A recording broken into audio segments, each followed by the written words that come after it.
Hey, I heard some kids talking about a Reconstruction test in the hallway. I didn't know we had a construction class. We don't. My brother's in that class. It's not construction, it's Reconstruction. It's AP US history. What's a Reconstruction? It's not really a what, but more of a time period. It was right after the Civil War. Here, let me pull up a video for you real quick. What's your Wi-Fi password? What had been pulled down was a way of life, built on the bondage and exploitation of others.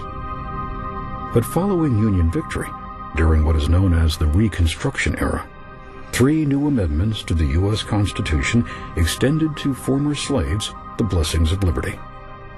Freedom, citizenship, the right to due process and equal protection under the law, and the right to vote. Pennsylvania Congressman Thaddeus Stevens feared that laws alone would be inadequate.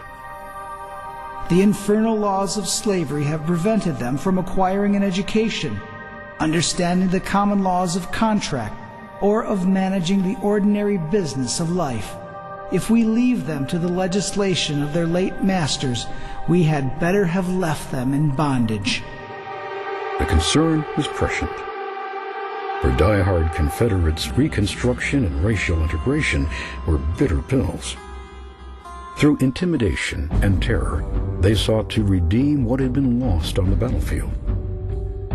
Seething resentment toward northern invaders fueled the growth of vigilante groups, like the Ku Klux Klan or KKK.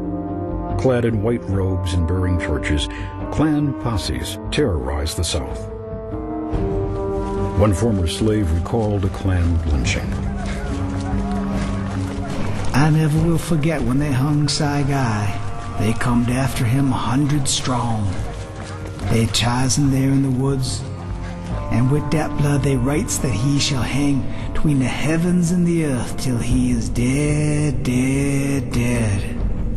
Well, sir, the next morning there he hung, swinging in the wind. I thought the end of the Civil War meant life was way better for the newly free black men, after Lincoln gave his proclamation to declare their freedom and the 13th Amendment was passed.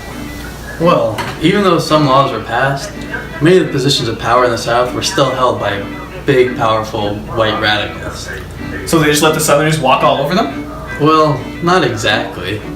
They did establish the Freedmen's Bureau, which was set up to aid blacks and give them churches, schools, and it even gave an aid to certain regions. And if the African Americans felt as if they were being mistreated, they could go to that agent and file a complaint.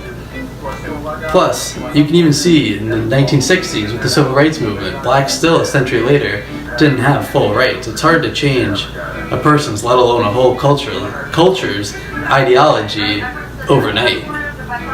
Well, this does seem like an interesting subject. Want to go to the library and do some more research? How about we do something a little more fun? We can go to Mr. Morena's classroom this month. I think he's teaching a unit on Reconstruction. Yeah, let's go!